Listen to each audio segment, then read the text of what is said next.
Shalom, chers élus, membres du peuple béni et mis à part du Dieu Tout-Puissant.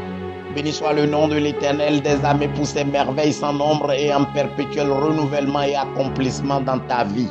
Amen.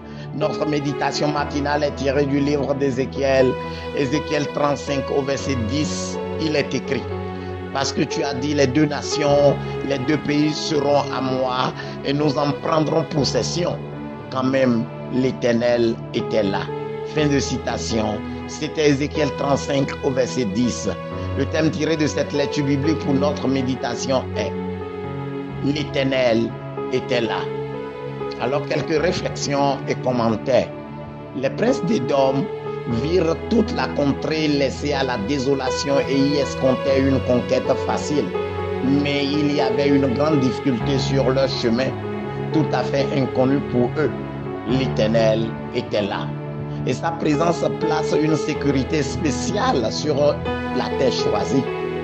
Quelles que puissent être les machinations, les stratagèmes de l'ennemi, des ennemis du peuple de Dieu, il y a encore la même barrière effective pour barrer leur plan.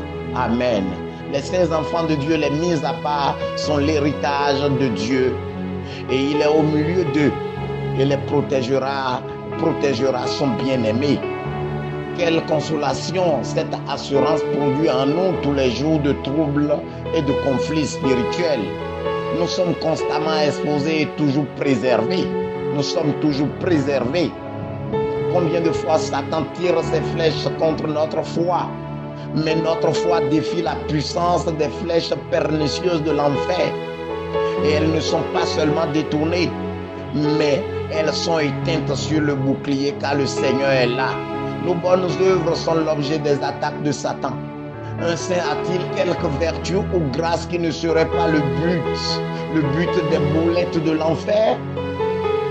Que ce soit une espérance lumineuse, ou un amour chaud et fervent, ou une patience à tout endurer, ou le feu du zèle comme un charbon de feu, le vieil ennemi de tout ce qui est bon a toujours essayé de le détruire, mais il est toujours vaincu devant les enfants de Dieu. Amen. La seule raison valable pour qu'une quelconque vertu ou que la charité demeure en nous est ceci: le Seigneur est là. Si le Seigneur est avec nous dans notre vie, nous n'avons pas besoin de craindre la mort de notre confiance, car lorsque nous sommes devant la mort, nous trouverons que le Seigneur est là, là où les vagues les plus tumultueuses et l'eau la plus froide.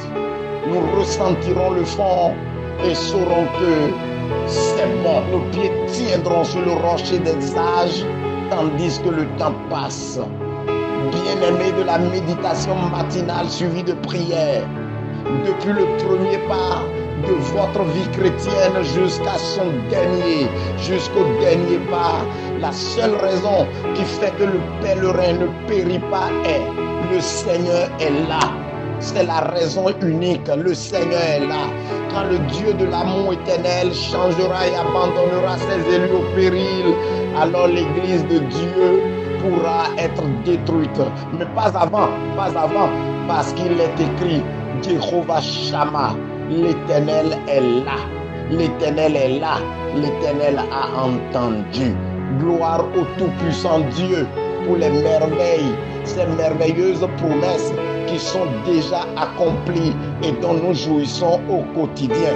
Les Édomites de votre temps, les Édomites de notre temps ne pourront pas faire, ne pourront pas accomplir le projet, car l'Éternel est là. Il est là dans votre journée et il vous conduit au bon port, dans de verts pâturages. Alors le chemin de l'ennemi est compliqué, il est difficile à ce qu'il vous atteigne, car l'Éternel est toujours là. C'était notre méditation matinale tirée du livre d'Ézéchiel, Ézéchiel 35 au verset 10, dont le thème est: l'Éternel était là.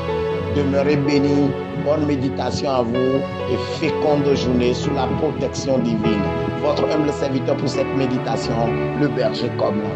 Amen.